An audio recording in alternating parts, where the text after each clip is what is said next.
The first thing I heard when I walked into my brother's engagement party was laughter that stopped the moment I stepped closer, not because I mattered, but because I was never supposed to hear it. It was the kind of laugh people use when they think they are safe, when they believe the room belongs to them. A soft, careless sound, followed by a whisper that drifted just far enough to reach me. Why did he even invite her? The words were light, almost playful, like an inside joke I was not meant to understand. I slowed my steps without meaning to, my heels sinking into the carpet as if the floor itself wanted me to stay exactly where I was. I could see her reflection in the mirrored wall, my brother's fiancée. Perfect hair, perfect posture, a champagne flute angled delicately in her hand. Her friends leaned in, smiling, waiting for her next line. I was already old news to them, an accessory, a background detail. I did not react. That has always been my advantage. The room was stunning, crystal chandeliers, fresh flowers arranged with mathematical precision, waitstaff moving like clockwork. Everyone assumed my brother had spared no expense. Everyone assumed this night was about romance and beginnings and family. I stood there quietly, absorbing the scene, feeling the familiar weight of being underestimated settle comfortably on my shoulders. My name is Elowen Hale. I have learned that names matter less than timing, and tonight, timing belonged to me. I was dressed simply on purpose. A clean black dress, no jewelry that caught the light, no designer labels announcing my presence. I had learned long ago that the quieter you look, the less people bother to question you. Around me, silk brushed against silk. Laughter rose and fell in polished waves. Her parents held court near the bar, speaking loudly about guest lists and future plans, already acting like this hotel was an extension of their living room. My brother stood beside her, smiling in that way he always had, proud and eager and utterly blind to the details that mattered. The staff moved differently around her, too attentive, too deferential. She noticed and leaned into it, enjoying the subtle power of being admired in public. When she laughed again, it was louder this time, and I watched a server flinch as her father snapped his fingers for another drink. No one corrected him. No one ever does when they assume they own the air. I drifted farther into the room, nodding politely at relatives who barely recognized me. Someone complimented my dress with the distracted kindness reserved for people you do not need anything from. Someone else asked if I was doing well, in that tone that means they have already decided the answer. I smiled, thanked them, said very little. Silence makes people careless. Every detail mattered. The way her mother scanned the room like she was evaluating inventory. The way my brother kept touching her hand as if reassuring himself this was real. The way the event manager hovered nearby, checking his tablet, unaware that every decision he made tonight would eventually circle back to me. They all believed they understood this place. They believed it existed for moments like this. I moved closer to the group where the whisper had started. I caught fragments of conversation, comments about seating, about guest lists, about who belonged where. She glanced at me briefly, her smile tightening just enough to confirm what I already knew. I was not part of her story. I was a loose thread she had not bothered to trim yet. That was fine. I took a glass of water from a passing tray and held it steady, watching the surface remain calm despite the noise around me. I had learned how to do that too. Stay still while everything else vibrates. Let people reveal themselves when they think no one important is watching. Tonight was supposed to be her celebration, their celebration. That was the lie everyone had agreed to believe. I let myself stand there a moment longer, letting the laughter settle into memory, letting the insult root itself exactly where I could feel it later. They thought I was invisible. They thought I was irrelevant. They had no idea why this hotel existed, or why I was here, or how much this night would cost them by the time it ended. People assume silence means absence. It does not.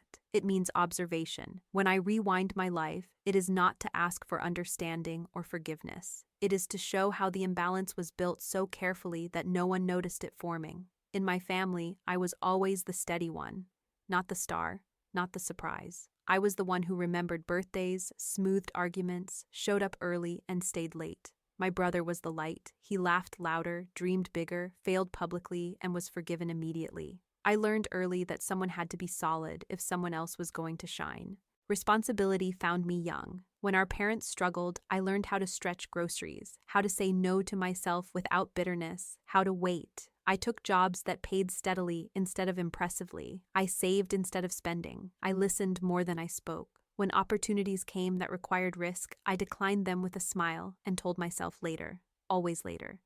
My brother never had to think that way. He chased ambition. I carried stability. It was an unspoken agreement that benefited everyone except me. The hotel did not arrive like a miracle. It came slowly, painfully, through discipline and timing and a refusal to announce myself before I was ready. I learned the industry from the inside. I invested quietly. I made mistakes privately. When I finally bought my first property, I did not tell my family. Not because I was hiding, but because I did not need applause to validate progress. I reinvested. I waited. I built layers that looked boring from the outside and powerful from within. Ownership, trusts, management structures, the kind of things people overlook because they do not sparkle. By the time this hotel became what it is now, I was already used to being overlooked. It was almost comforting. No one asked how I could afford it. No one questioned how it existed. They assumed investors. They assumed loans. They assumed anything except me. That is the danger of assumptions. They make people lazy. My brother's fiancée entered our lives like a revisionist historian. She arrived with confidence and opinions, and an effortless belief that whatever existed before her was irrelevant. She spoke often about family, about traditions she wanted to start, about how things should be done now. She did not ask questions. She rewrote. Suddenly, stories were retold with her at the center, and contributions made long before her arrival faded into the background. She spoke about my brother's success as if it had materialized the moment she noticed it. I watched all of this quietly. I watched her correct my mother, interrupt my father, and refer to my brother's childhood home as something quaint they would never return to. She smiled when she did it. That made it worse. Confidence without curiosity is a dangerous thing. It never checks the foundation before redecorating the house. What none of them ever bothered to learn was how much restraint it takes to build something without claiming it. How much patience it takes to let others believe a story that excludes you. I did not correct them when they spoke about the hotel as if it were a neutral space, a beautiful coincidence. I did not mention contracts or titles or decisions made years before she knew my name. I let her family discuss future events there as if it were already theirs to command. This chapter of my life is not loud. There are no confrontations here, no raised voices, just a steady tightening beneath the surface. Every dismissive comment added weight, every assumption layered pressure. The coil formed quietly, neatly, with no wasted motion. I knew what I held. I knew when it would matter, and I knew that the most dangerous moment is not when someone insults you. It is when they believe you are incapable of responding. As the night wore on, the party did what all careless celebrations do. It grew louder, looser, and crueler in small, precise ways. The whispers multiplied, no longer bothering to hide when I passed. Someone laughed too quickly after glancing at me. Someone else leaned away, as if proximity itself might be awkward. The humiliations were not dramatic enough to call out, which is exactly why they worked. A chair removed from a table before I arrived. A place card missing my name. A smile paired with a compliment that landed like an insult if you listened closely. Her mother perfected the art of dismissal. She spoke over me without apology, redirected conversations mid-sentence, introduced me to people who already knew exactly who I was, but had decided it did not matter. Her father was worse. He treated the staff like extensions of the furniture, snapping his fingers, demanding substitutions, insisting rules did not apply to him. I watched servers apologize for policies they had not created, watched managers bend in quiet panic. He spoke loudly about how events should be run, how things would be different once family took charge. Family. That word floated around the room like ownership already signed and sealed. The hotel staff tried their best to manage it gracefully. Years of training showed in their posture, their calm responses, the way they absorbed disrespect without reacting. I recognized that discipline. I had hired people like them. I had trained people like them. I noticed how often their eyes flicked toward the event manager, waiting for approval before enforcing a boundary. I noticed how often those boundaries dissolved under pressure from guests who assumed money gave them authority. I stood close enough to hear it all, far enough away to be ignored. That position has always been my advantage. Her friends gathered near the bar, laughing openly now, discussing wedding plans as if the building itself were part of the dowry. One of them commented on how generous the venue was, how lucky my brother was to have access to something so beautiful. Someone else joked about booking future anniversaries here at a discount. I smiled politely and said nothing. The truth does not need to interrupt arrogance while it is still gathering speed. Every so often, I let my gaze rest on details only I understood. The plaque near the entrance with a name most people never read, the corporate logo on the event paperwork that did not match the assumptions being made aloud, the layers beneath the surface, holding companies, management agreements, documents signed years before this woman ever practiced saying my brother's last name. Ownership rarely announces itself, it waits. The irony was almost elegant. The more they assumed, the deeper they went. Her father argued with the banquet captain about extending the event beyond contracted hours.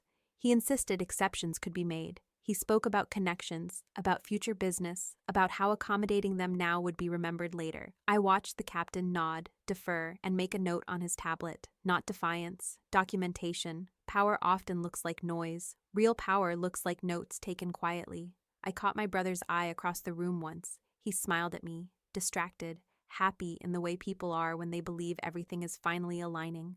I smiled back. He had no idea how much had already been set in motion, not against him, for truth. There is a difference, even if it hurts the same. Her mother leaned close to me at one point, her voice sweet and sharp. She asked if I was enjoying myself, then suggested I might be more comfortable nearer the exit where it was quieter. I thanked her and stayed exactly where I was. She frowned slightly, unused to resistance that did not announce itself.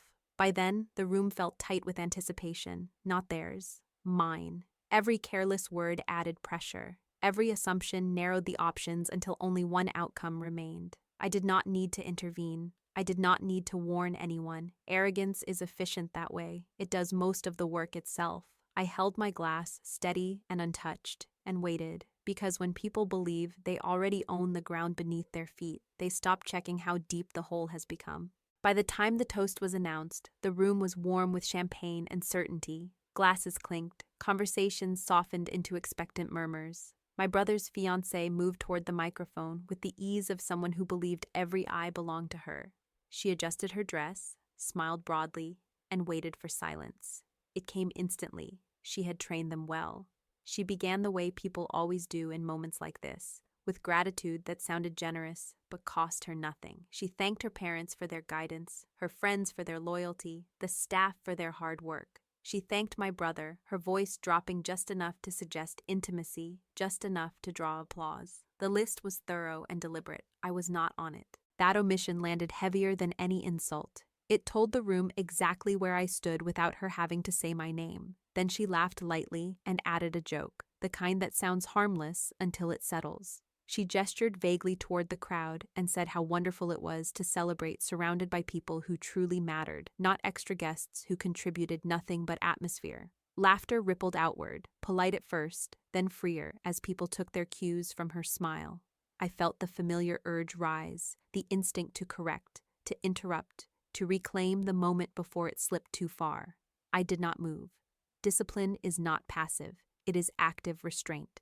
It is choosing the long silence over the short satisfaction. I stood still, breathing evenly, reminding myself that premature action ruins clean endings. From the corner of my eye, I saw her mother nod approvingly. Her father lifted his glass, already convinced the night was a success. My brother clapped with everyone else, unaware of the blade hidden inside the joke. I let myself feel that too, the sharpness of being dismissed publicly, the old ache of being necessary but unacknowledged. I absorbed it and held it exactly where it belonged. Then I shifted my weight and caught the event manager's attention. It was nothing dramatic, no raised hand, no signal anyone else would notice. Just a brief meeting of eyes and a small nod. He stiffened slightly, recognition flickering across his face. He excused himself from the cluster of guests around him and moved toward me with practiced discretion. I leaned in and spoke quietly, my voice steady, precise. I asked him to bring the document we had discussed earlier, the one he kept in the office safe. He did not ask questions. He simply nodded and turned away, already moving. The room continued exactly as before. Applause faded, music swelled gently back into place. Guests resumed their conversations, buoyed by the assumption that the important moment had passed. Her family remained radiant, basking in their certainty. No one noticed the shift in the air, I watched my brother's fiancée step down from the microphone, accepting kisses and compliments, her confidence expanding with each one. She had no idea the ground beneath her heels had already been reassigned. That realization would come later. The minutes stretched. I felt them more than I counted them. This was the most difficult part, the waiting after the signal, before the consequence. It requires faith in preparation, faith in systems, faith that quiet authority moves faster than noise once it is engaged. The event manager returned, carrying a slim folder held close to his chest. He paused a few steps away, waiting for my cue. I met his gaze again and inclined my head slightly. He stopped, standing still, as if frozen in place by an instruction no one else could hear. Around us, laughter continued. Glasses were refilled. Plans were made aloud for the rest of the evening. Her father argued cheerfully with the server about extending the bar another hour. Her mother discussed floral arrangements for the wedding. Everything assumed continuity. I took a breath and stepped forward, not yet speaking, just entering the edge of the circle of attention. The room did not understand what was happening, but it was about to. I stepped forward before anyone realized a transition had occurred. That is how authority works when it is real. It does not announce itself. It simply occupies space and waits for others to adjust. The room quieted without instruction, attention bending in my direction because something in my posture suggested the night had changed shape. I did not smile. I did not apologize for interrupting. I spoke calmly, clearly, and without raising my voice. There is a particular stillness that settles when people sense paperwork is about to matter more than personality. I introduced myself again, not as a sister or a guest, but as the person whose signature governed the building they were standing in. I named the holding company. I named the trust. I referenced contracts executed years before this evening was ever imagined. Titles, deeds, management authority, not emotionally, legally. Truth does not need decoration. Her smile faltered first. It was subtle, a tightening around the eyes, a delay before comprehension. Her mother's expression followed, confusion breaking into disbelief. Her father attempted laughter, the reflex of someone accustomed to talking his way out of discomfort. He asked what this was about, his tone sharp, dismissive, already reaching for control that no longer existed. The event manager opened the folder and handed me the document. I did not look at it. I did not need to. I referenced it anyway, citing the clause that governed event termination in cases of misrepresentation and misconduct. I explained that the engagement party was concluded effective immediately. No raised voice, no anger, just procedure. The shift was visible, like a fault line finally giving way. Demands turned into questions. Questions turned into panic. Her father protested, insisting there had been some mistake, that this could not be happening. Her mother asked who she needed to speak to, still believing escalation would save her. Security appeared at the edges of the room, moving quietly, already briefed. My brother looked at me then, really looked at me, as if seeing a version of his sister he had never bothered to imagine. Understanding landed all at once, heavy and irreversible. He did not speak. He did not need to. The truth was faster than explanation. The bar closed, music stopped. Staff began clearing tables with the efficiency of people grateful to finally enforce rules. Accounts associated with the event were frozen pending review. Future bookings requested by her family were canceled without discussion. The room emptied not with drama, but with inevitability. One by one, guests were escorted out, murmuring confusion, glancing back as if the walls themselves had betrayed them. Her family argued until they realized there was no audience left. Authority dissolves quickly when it loses witnesses. She stood frozen near the microphone, the symbol of a moment she would never finish enjoying. When security approached her, she finally spoke my name. It sounded smaller than she expected. I did not respond. When the room was empty, I walked its perimeter slowly. I thanked the staff for their professionalism and told them to go home early. I stood alone beneath the chandeliers as the lights dimmed, reclaiming the space not with triumph, but with quiet certainty. This place had always been mine. Tonight simply made it visible. The damage was complete. No apologies would undo it. No explanations would soften it. There were no loose ends, no unresolved threads waiting for a sequel. Consequences had been delivered in full, properly filed, and irrevocably executed. Betrayal rarely announces itself. It whispers. It laughs when it thinks you are powerless. Revenge, when done right, is not loud or bloody or chaotic. It is patient. It is documented. It is inevitable. This was never about humiliation. It was about balance, about letting those who confuse arrogance with authority encounter the quiet weight of reality. Stories like this repeat everywhere, every day, different faces, same patterns. There are always people watching, learning, waiting. And when the gavel finally falls, it sounds exactly like this.